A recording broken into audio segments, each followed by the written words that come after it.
भक्ति स्पिरिचुअल में आप सबका स्वागत है। इस चैनल पर जिस प्रकार का कंटेंट है, अगर आपको अच्छा लगता है तो चैनल सब्सक्राइब कर दीजिए। अगर जो ऑडियो वीडियो हम डालते हैं आपको अच्छी लगती है तो लाइक करिए, शेयर करिए, ठीक है। अगर आपको कोई आइडिया है, अलग कोई टॉपिक कोई कुछ है तो ऐसा ज़रूर बताइए, कमेंट करके ज़रूर बताइए।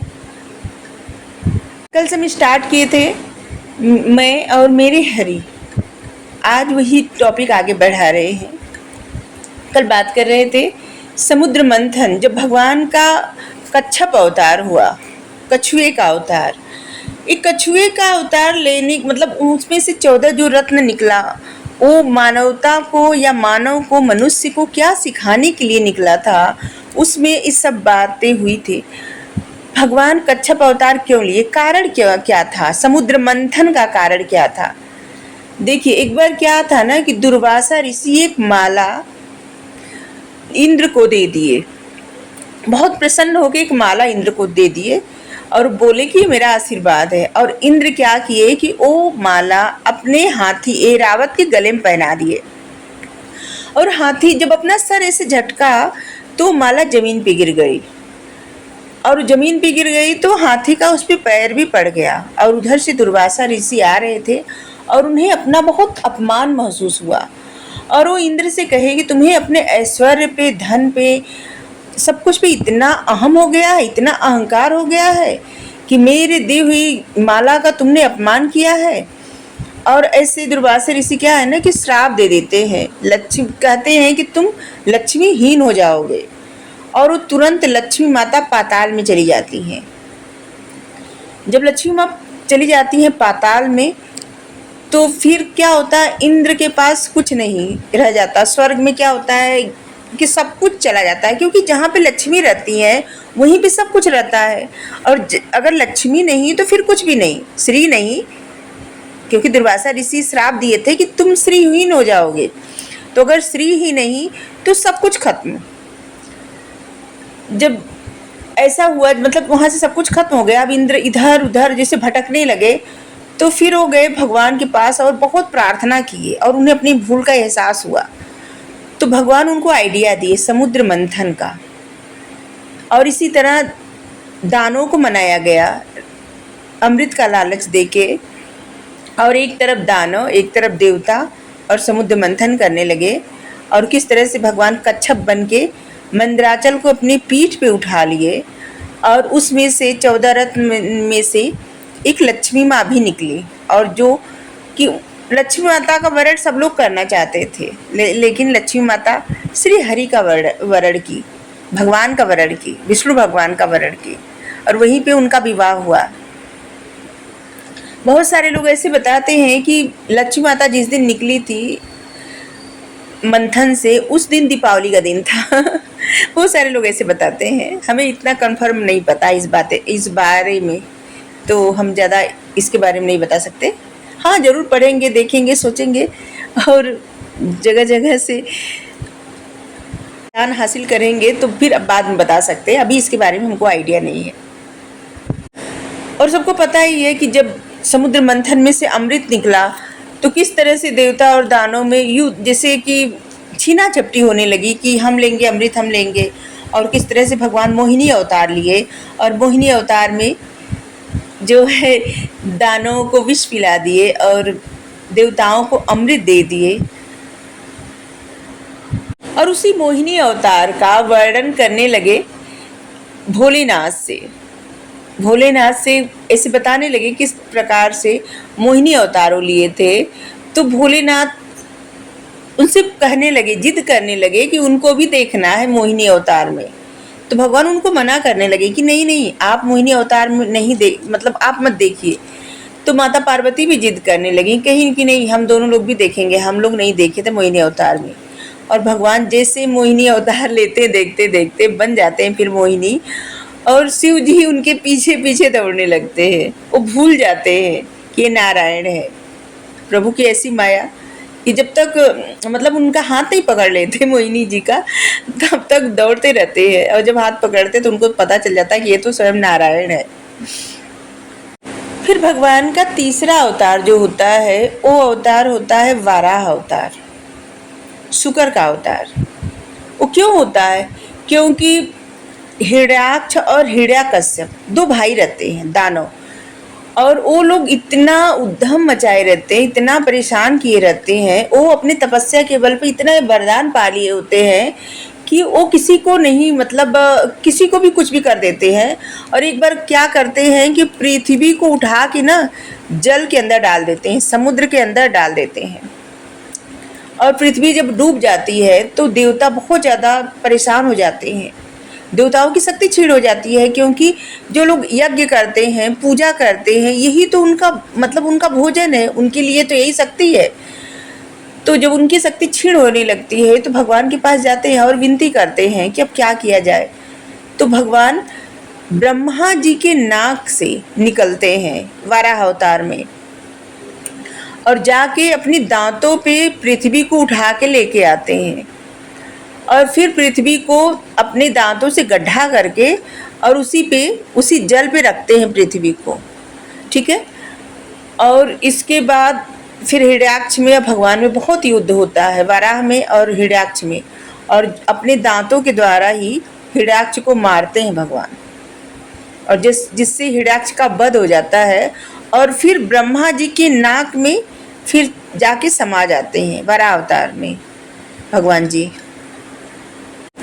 और भगवान का फिर चौथा अवतार जो लेते हैं वो है नरसिंह अवतार। नरसिंह अवतार हिरण्याक्ष का भाई ही रहता है हिरण्यकश्यप, जिसके पुत्र रहते हैं प्रहलाद जी। और वही प्रहलाद जी की, आप तो कहानी इस कहानी को बहुत सारे लोग बहुत बार सुने होंगे, तो इसको ज़्यादा करने का वो नहीं है। लेकिन प्रहलाद को ही बचाने के लिए भगवान जो है नरसिंह भगवान का अवतार लेते हैं और खंभे से प्रकट होते हैं, और प्रकट होके फिर हिरण्यकश्यप को मारते हैं, क्योंकि उसको भी वरदान मिला होता है कि न उसको दिन में मारा जा सकता है, न रात में मारा जा सकता है, न घर के बाहर, न घर के अंदर, न तो धरती पे, न आकाश पे, मतलब ऐसे ऐसे वरदान मांग लेते थे कि। और यहाँ पे भी ऐसा आता है कि देखिए, वरदान जो शिव जी से लोग वरदान मांगते थे ना, कोई भी जैसे तपस्या करते थे शिव जी से वरदान मांगते थे, और जो वरदान मांगते थे वही वरदान, वही चीज़ें उनके लिए न जैसे विष का कार्य करते थे, मृत्यु का कारण वही थी, जो भी चीज़ें मांगते थे। क्योंकि अगर शिव भगवान की पूजा सच्चे मन से कोई करता है, कुछ मांगता नहीं, बस पूजा करता है, तो जो लोग शिव जी के भक्त होते हैं ना, पूजा करते हैं शिव जी की, और वो धीरे धीरे धीरे धीरे शिव जी भेज देते हैं उस इंसान को विष्णु भगवान के शरण में। क्योंकि जिसका मन सच्चा रहता है ना, वो शिव जी की पूजा करते करते विष्णु भगवान के शरण में चले जाते हैं, कृष्णा जी के शरण में चले जाते हैं, राम जी के शरण में चले जाते हैं, क्योंकि शिव जी स्वयं राम राम राम राम जपते हैं। ऐसे बताया जाता है कि शिव जी एक पिता हैं और उनके संतानें हैं, जो जितने धरती पे मतलब जो कुछ है ना, उनकी संतानें हैं, देवता दानव और जो भी मनुष्य सब उनकी संतानें हैं। तो क्या होता है कि एक बार शिव जी अपना सब कुछ बांटने लगते हैं, और उनके पास क्या रहता है, मंत्र रहता है, और वो सारे मंत्र आधा आधा करके बांटते हैं सबको, और सिर्फ एक मंत्र अपने पास रख देते हैं। तो उस मंत्र को भी लेने के लिए, जैसे ऐसे कहा जाता है कि जो मनुष्य दानव देवता जो लोग रहते हैं ना, वो कहते हैं कैसे पिता हैं, क्या करेंगे आप लेके इस मंत्र को, और फिर उस मंत्र को भी आधा आधा बांटने को कहते हैं। और आधा आधा जब उस मंत्र को बांटा जाता है तो थोड़ा मतलब दो अक्षर रह जाता है, दो शब्द राम, और वही राम जो रहता है शब्द, वही शिव जी हमेशा जपते रहते हैं, और उसी जप से, उसी शब्द से मतलब राम जी प्रकट हुए, और उसी जप से सब कुछ हुआ इस धरती पे। और शिव जी से जो लोग वरदान मांगते हैं अभी तक, चाहे वो भस्मासुर हो, रावण हो, या कोई भी जो वरदान मांगते हैं, वही वरदान उनके मृत्यु का कारण भी बनता है। शिव जी प्रसन्न होकर वरदान दे देते हैं, लेकिन उसके साथ इतना बड़ा अहंकार आ जाता है उसके अंदर ना, कि फिर वो वरदान फलित नहीं हो पाता, वही मृत्यु का कारण बनता है। तो इस तरह से नरसिंह भगवान प्रकट हुए, और नरसिंह भगवान के बाद फिर क्या अवतार हुआ, फिर अवतार हुआ वामन अवतार, वामन। छोटे से भगवान। और इसी प्रहलाद जी के प्रपौत्र थे बलि। बलि जो है, बलि प्रहलाद जी के पुत्र थे, और जो कि यज्ञ रखे थे, वो अपने तप और भक्ति के बल पे त्रिलोक की विजय प्राप्त करना चाहते थे।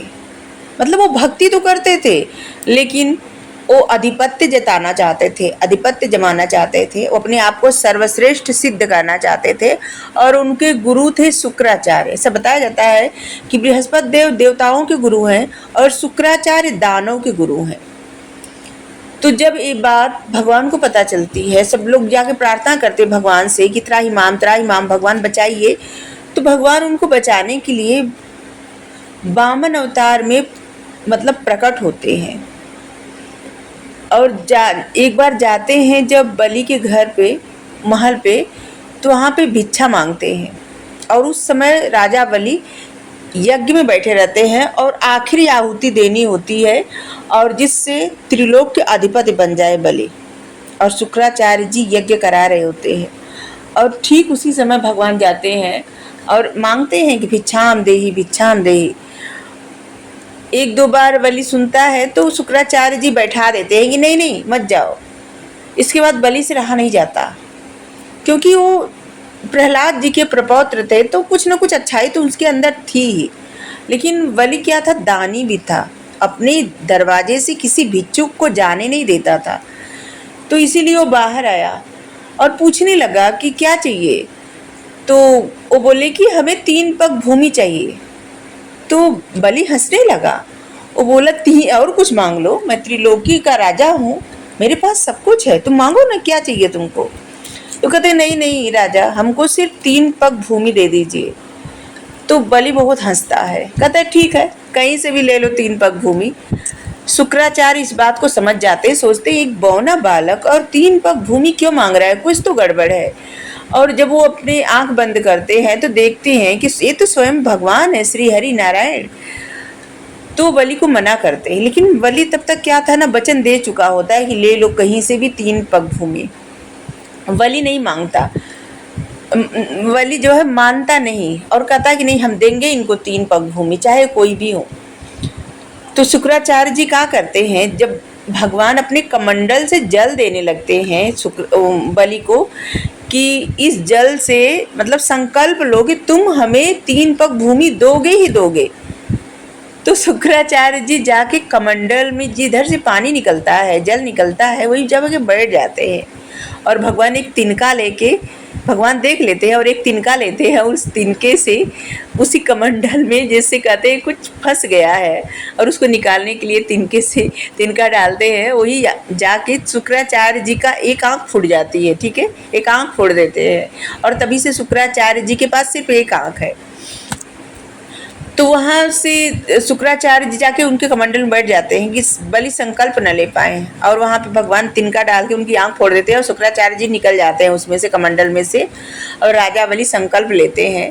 और जब संकल्प लेते हैं तो कहते हैं कि 3 पग भूमि ले लीजिए। तो भगवान इतने बड़े हो जाते हैं कि मतलब ऐसा रूप धारण करते हैं कि एक पग में पूरी धरती माप लेते हैं, और दूसरे में आकाश, तीनों लोक ना पूरा माप लेते हैं। और कहते हैं बलि, तुम वचन दिए हो, बताओ और तीसरा पग कहाँ रखें, क्योंकि तुम्हारा तो अधिकार नहीं रह गया, हम तो पूरा नाप लिए और सब हमारा हो गया, तीसरा पग कहाँ रखें। तो बलि कहता है कि हे भगवान, अब तीसरा पग आप हमारी काया पे, मतलब देह पे रखिए, सर पे रखिए, क्योंकि यही बस हमारी रह गई है काया, मतलब शरीर। तो अपने सर पे रखाते हैं बलि जो है, और क्या करते हैं भगवान कि बलि का सर पे पैर रखते हैं, अंगूठे से धीरे से दबा देते हैं, और जिससे पाताल में बलि चले जाते हैं, और पाताल में उनको राजा घोषित कर देते हैं, पाताल का राजा, पाताल में दानों के राजा। लेकिन बलि से भगवान इतने प्रसन्न रहते हैं, बलि का जो मतलब भिक्षा देने की प्रवृत्ति, जो एक ऐसा कि जैसे महादानी राजा। भगवान कहते हैं बलि से कि बलि तुम हमसे वरदान मांगो। तो बलि क्या मांगता है, वो कहता है कि भगवान आप मेरे दरबान बन जाइए। दरवाजे पे रहिए हमेशा। और भगवान बलि के दरवाजे पे हमेशा खड़े रहते हैं, हमेशा, कोई छोटे से बौने रूप में। बहुत समय से लक्ष्मी माता इंतजार करती रहती हैं कि भगवान ऐसे कहाँ चले गए जो अभी तक नहीं आए, और बहुत परेशान हो जाती हैं और बहुत क्रोध में और कुंठित हो जाती हैं, क्योंकि लक्ष्मी माता अगर अकेले कहीं रहती हैं, ठीक है, तो उस अकेले लक्ष्मी माता कहीं जाती है ना, तो वहाँ पे अहंकार, कुंठा, प्रॉब्लम, अहम, झगड़े, फसाद सब जाते हैं। लेकिन अगर हरि के साथ ही जाती हैं, श्री हरि के साथ, तो फिर वहाँ पे सुख, शांति, सौहार्द सब रहता है। तो वैकुंठ में भी ऐसा हो गया था, कुंठा व्याप्त हो गई थी, बहुत परेशान सब लोग रहने लगे थे वैकुंठ में। लक्ष्मी माता बहुत व्याकुल थी, तो नारद को बुला के पूछी कि भगवान इतना समय हो गया अभी तक आए नहीं। तो नारद जी क्या करते हैं कि अपनी भक्ति के बल पे पता लगाते हैं, और पता लगाते लगाते नारायण कहते कहते, नारायण नारायण कहते कहते चले जाते हैं वैकुंठ धाम में, पाताल धाम, पाताल लोक में चले जाते हैं। नारायण नारायण करते करते पाताल लोक में चले जाते हैं और देखते हैं कि भगवान जो है वो द्वारपाल बने हुए हैं बलि के। और ये देख के छोटे से भगवान, ये बलि देख के बहुत, मतलब नारद जी बहुत हंसते हैं, भगवान को देख के हंसते हैं, और सब पता करके भगवान से पूछते हैं कि भगवान चलिए कब तक यहाँ रहेंगे। तो भगवान कहते हैं नहीं जाएंगे हम, क्योंकि हम वचन दे चुके हैं बलि को, और हम अपना वचन नहीं तोड़ सकते। और जो कुछ कर कहते हैं, नारद जी की माता बहुत परेशान है, तो भगवान कहते हैं कि अब जो कर सकती हैं लक्ष्मी, श्री लक्ष्मी ही कर सकती हैं। और नारद जी जाते हैं, माता को बताते हैं कि भगवान ऐसे ऐसे कहे हैं। और माता एक ऐसी इंसान की, जैसे एक भिक्षुक का वेश बना के, एक भिक्षुक महिला के वेश बना के आती हैं, और भगवान को देख के हंसने लगती हैं। और फिर वहाँ पे बहुत ज़्यादा ऐसे रोने पीटने लगती हैं कि द्वारपाल अंदर नहीं जाने दे रहा है, ऐसी तमाम तरह की बातें करने लगती हैं, चिल्ला चिल्ला कर रोने लगती हैं। तो बलि आता है और बलि पूछता है क्या हुआ बहन। तो बताती हैं कि तुम्हारे राज्य में क्या हो रहा है, एक अबला नारी को अंदर नहीं दिया जा रहा है महल में, हम आपसे बात करना चाहते थे, हमारा कोई भाई नहीं है, नहीं तो फिर हमको इतनी प्रॉब्लम नहीं झेलनी पड़ती, हमारे पति भी छोड़ के चले गए हैं, सब बातें कहती है। तो बलि कहता है कि आज से मैं तुम्हारा भाई हूँ, अब बताओ क्या बात है। वचन लेती है माता। तो बलि कहता है कि मैं वचन देता हूँ कि तुम्हारी सारी इच्छा पूरी करूँगा, बताओ। तो कहते हैं सारी इच्छा, कहते हैं हाँ। तो फिर लक्ष्मी माता प्रकट हो जाती हैं और कहती हैं कि भगवान को कब तक द्वारपाल बना के रखेंगे। तब भगवान के साथ लक्ष्मी माता बलि को अपना भाई बना के फिर वैकुंठ चली जाती हैं। और इसके बाद फिर अवतार होता है भगवान का, परशुराम अवतार। इसके बारे में कल बात करेंगे, और भी बहुत सारी कथा कहानी, बहुत सारी सोच सीख, बहुत कुछ है, ठीक है। तो आज के लिए इतना ही। Thank you so much. Radhe Radhe.